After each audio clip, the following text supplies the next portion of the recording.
In this video, we will understand a very important Upanishad shloka from Mandukya Upanishad. Mandukya Upanishad is the smallest of the Upanishads, but very secretive, most intense Upanishad. It is the smallest Upanishad. It has only 12 shlokas, but it is so vast, so depth. It explains Paramatma in a different dimension. The definition of Paramatma in Mandukya Upanishad is to a different level. And Mandukya Rishi, Mandukya means, Mandukya is the son of Manduk. Like to understand Chanakya. Who was Chanakya? Chanakya was son of Acharya Chanak. Similarly, Mandukya is the son of Acharya Manduk. Son does not mean the Janam ke Putra. Does not mean that it's a blood relation. Son in the Vedic context could be two meanings. One is the son born to the person, or the son because of Diksha. Acharya always says, Acharya does not distinguish between his own son and daughter and the Dikshit son and daughter. For the Acharya, everybody is same. So Mandukya Rishi could have been a son, the blood related son to Manduk Rishi, or could have been a Shishya of Manduk Rishi also. We do not know. But Mandukya Upanishad, the name itself became Mandukya Upanishad because of the greatness of the Rishi, Mandukya. Manduk in Sanskrit, Manduk means frog. Frog is such a unique creation of Paramatma. Every creation is unique only. Frog is so unique that frog, it can be so steady and so stable like a statue.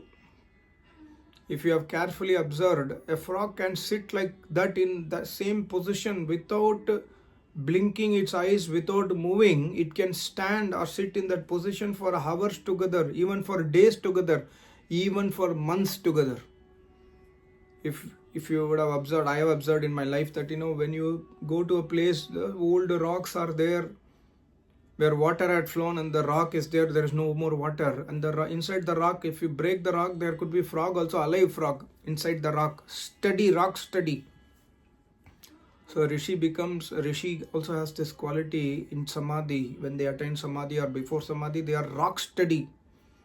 When they sit for tapasya, my Acharya always says, when I sit for tapasya, I do not even move like this. Even for 1 second, I do not move like this. For 5 hours, 6 hours continuously, me and my Acharya used to sit in jungle, my Acharya used to say. So these are all the quality. That's why these rishis have got special names. Manduk, he is like a Manduk. It's not defaming.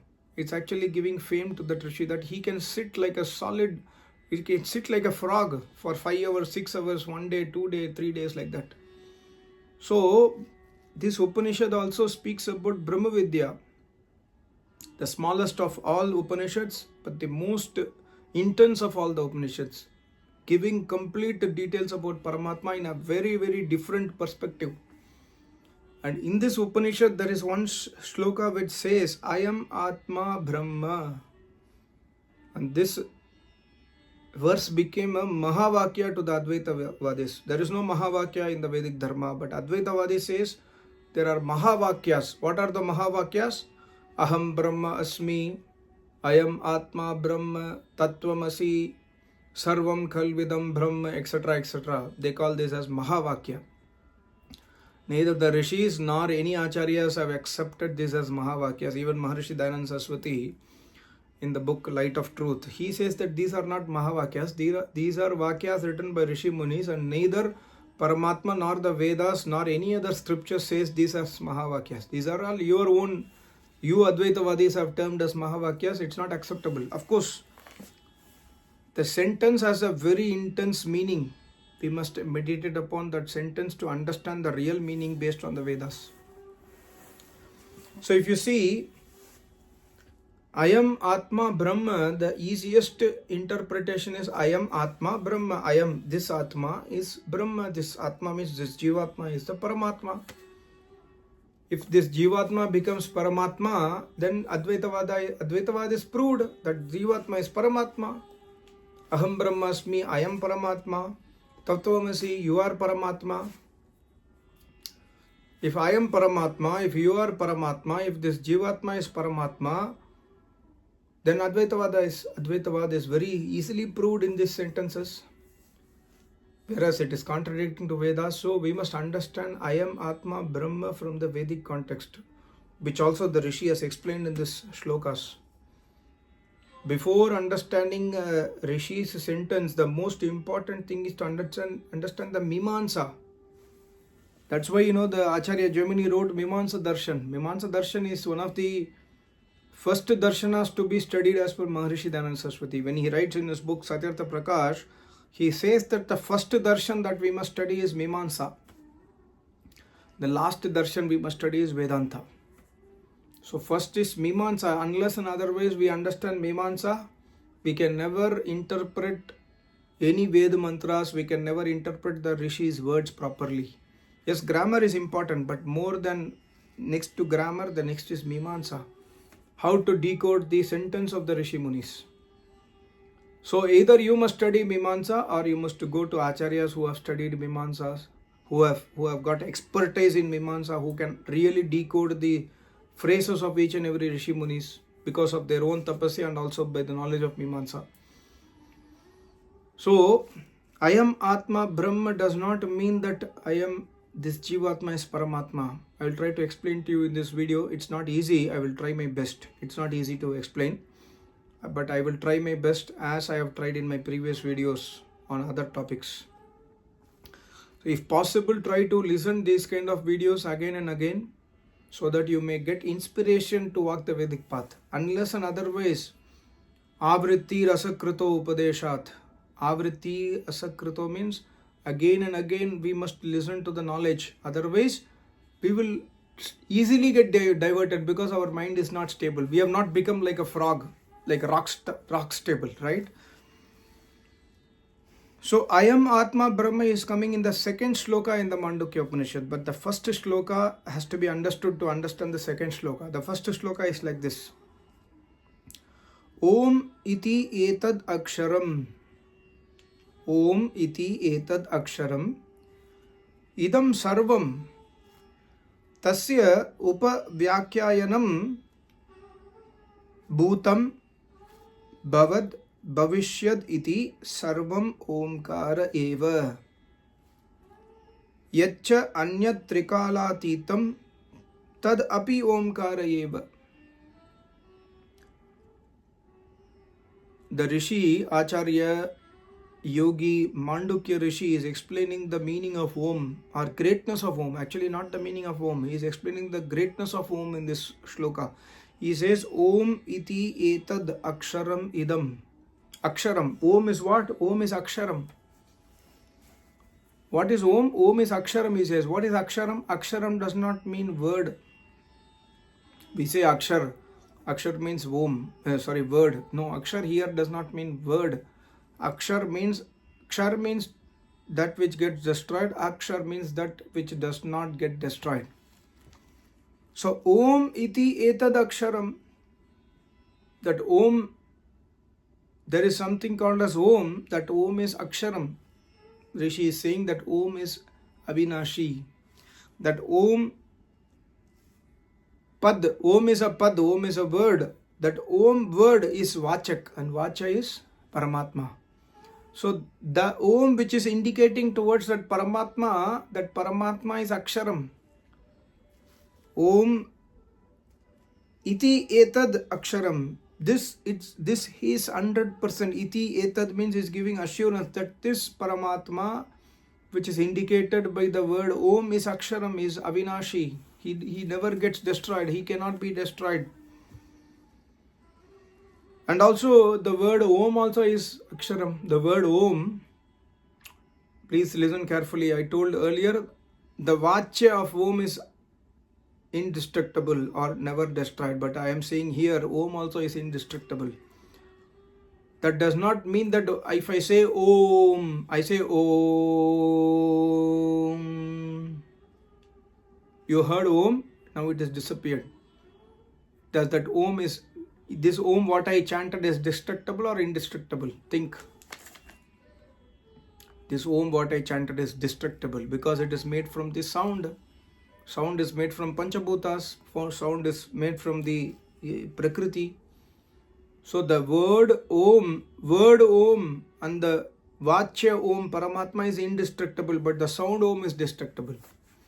That's why, people, I saw one video, NASA has found out the sound of the sun is Om. NASA has found out, there were many videos some years back. No, sound of the sun is Om, doesn't matter. It can be Om or you hear it as Om. A Muslim will hear it as Allah. A Christian will hear it as Jesus because of their own, preconception or, prejudices. Om sound is not Avinashi. Om Pad and Om Vachya. The Vachak Om and Vachya Om both are Avinashi, because in every Srishti the meaning of Om will become same. That's why the word given by Paramatma in the Vedas are indestructible, because it is all Surakshit inside Paramatma. Whenever Paramatma will give knowledge of Vedas, it is always indestructible. But when we speak out, it is destructible. So Vedas written in the books, like this Upanishad, has got Vedic knowledge. This is destructible. In the end of the universe, this will get destroyed. Similarly, all the Vedic books will get destroyed in the end of the world. But the Vachya, the giver of the knowledge of the Vedas and the Vedas knowledge itself is indestructible. That we must understand. That's what Rishi says. Om iti etad aksharam. It is not destructible.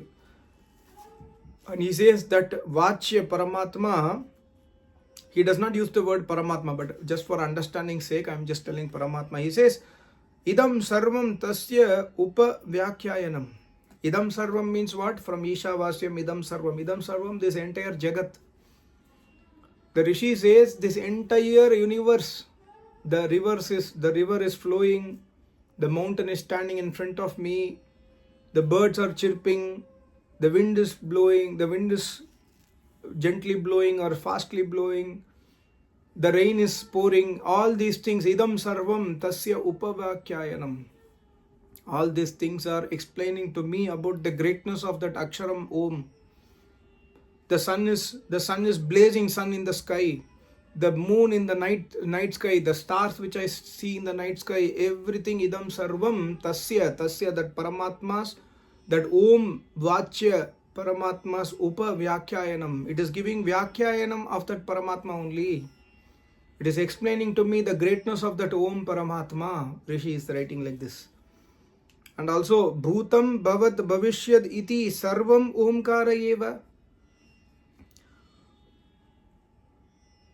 Whatever that God created earlier, whatever is existing in front of my eyes, whatever that will come in the future, many people will take birth, many animals will take birth, many animals will die, many species will get extinction, many things will happen in the future, many things are happening at the moment, and many things have happened in the past.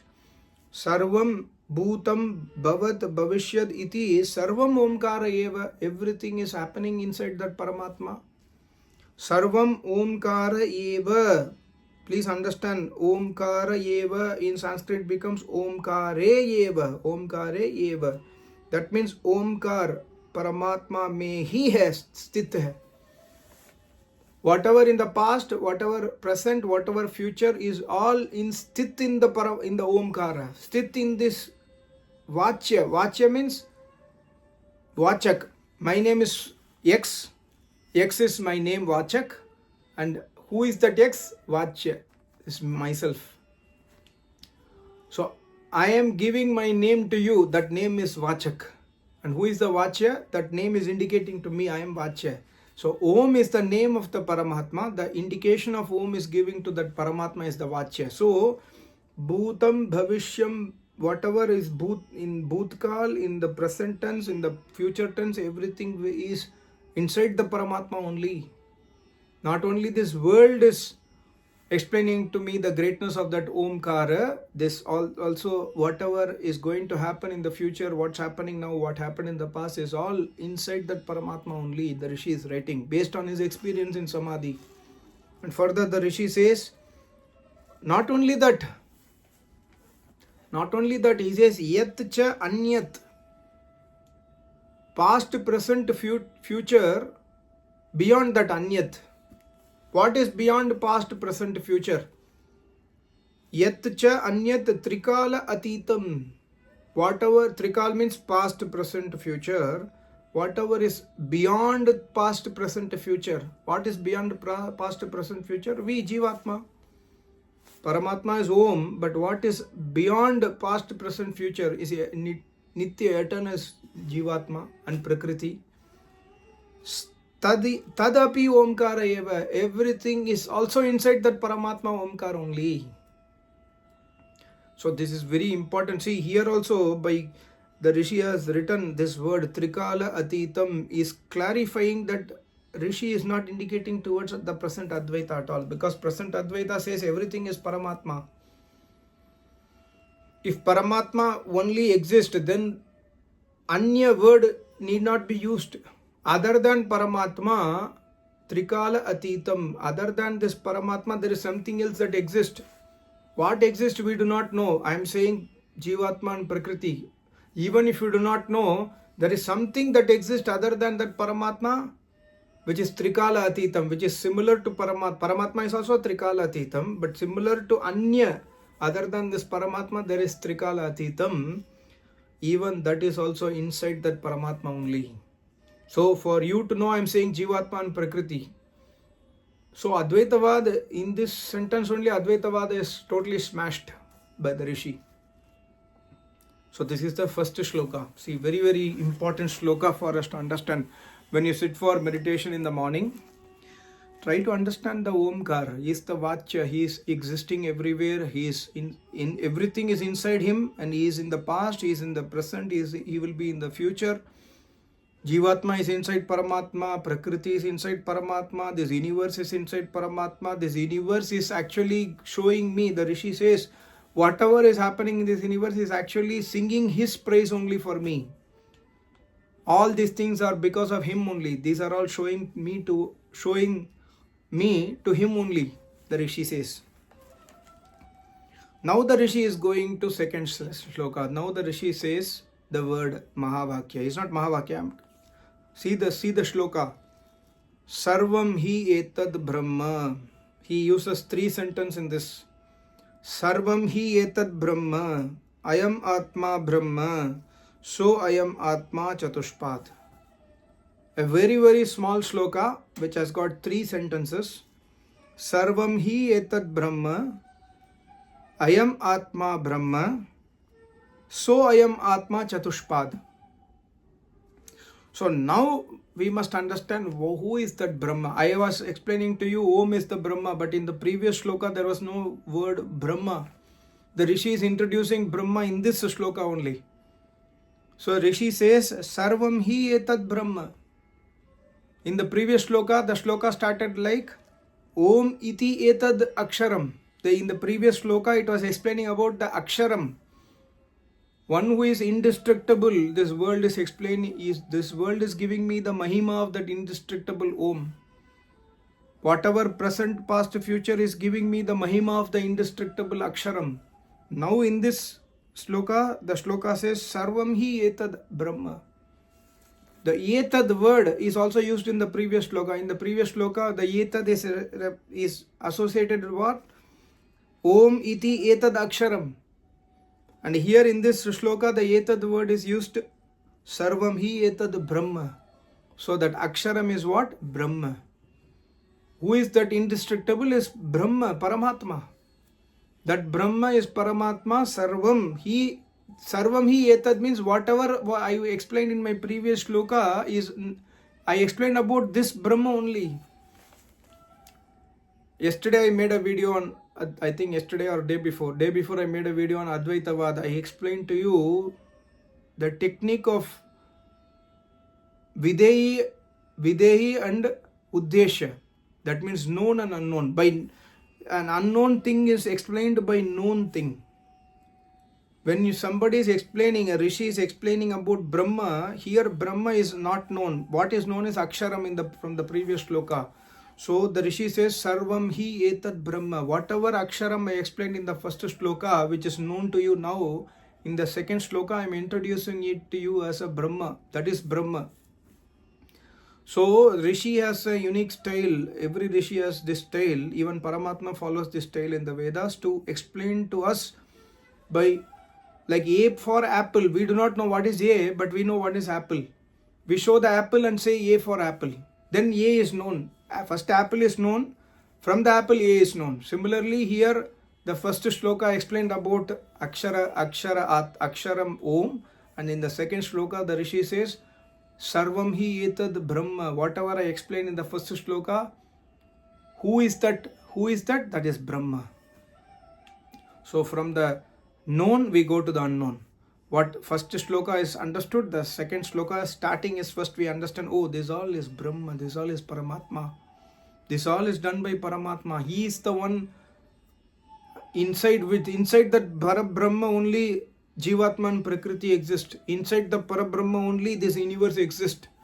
So Sarvam hi etad Brahma. In the previous shloka also etad Aksharam. Etad Aksharam, Sarvam hi etad Brahma. So whatever Sarvam I explained in the previous shloka is Brahma, nothing but Brahma. So this is the first portion. The second portion is Ayam Atma Brahma. So what is known, what is unknown, we must understand. What is known now? Ayam Atma Brahma. If you take this sentence, in this sentence, what is known, what is unknown? The known thing is Brahma, because Brahma was explained in the previous shloka, and Brahma is explained in the previous word. Sarvam hi etad Brahma. Now in this shloka, Ayam Atma Brahma. Brahma is known. What is unknown? Atma. So Brahma hi Atma hai. This Brahma is Atma. Ayam Atma Brahma does not mean that Atma is Brahma. Ayam Atma Brahma means Brahma is Atma. Why? Because Brahma is explained to us already. Atma is a new word for us. So this Brahma is Atma.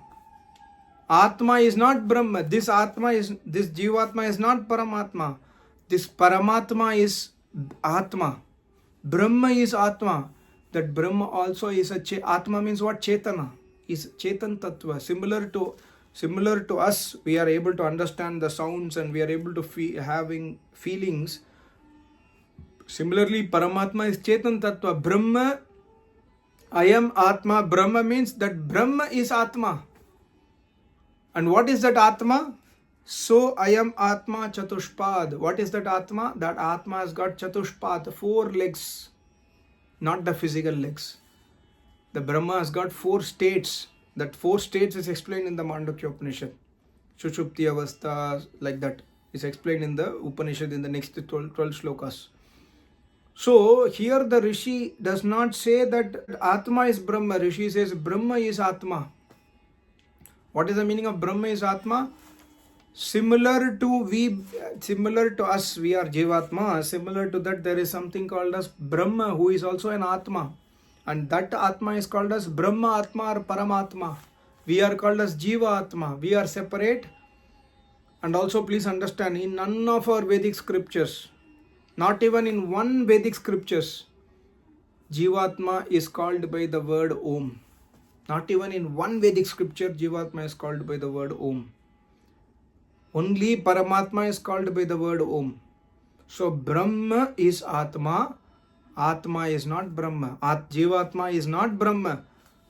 Paramatma is also one of the Atma. And that is the same explanation which I made from Yoga Sutra 1/24, which says Purusha Vishesha Ishwara. Ishwar also is a Purush. Jivatma also is a Purush, but Ishwar is a Vishesh Purush. He is a special Atma. That is called as Brahma Atma in this shloka, or Paramatma we can say. He is a Paramatma, we are normal Atmas. He is a Paramatma and he is one, we are many. His name is Om, our name is not Om. What is our name? Our name is Jivatma. After my death, my name is not known. Only my parents or my relatives will remember, okay, there was a person who lived here. Whereas after my death, I will get a new name in my new body. If I die, suddenly tomorrow I die, or after 50 years I die, in my next birth, my new parents will give me a name. In this birth, my name is XYZ. In the next birth, I can be born as a female. My name could be anything, could be Janani, could be Jamuna, could be any name, right? In this birth I have a name, but in the next birth my name will change. But Paramatma does not take birth. His name is always Om. So this Mandukya Upanishad speaks about that Om Paramatma, and by the word Ayam Atma Brahma, from the, see, we must understand, please understand, Uddesha Videha, known and unknown. What is known? What is known? Sarvami etad is known, Brahma is unknown in the first sentence.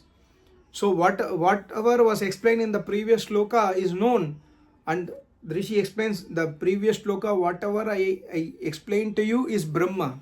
And in the second word, second sentence, Ayam Atma Brahma. This Brahma is nothing but Atma. This Brahma is also an Atma.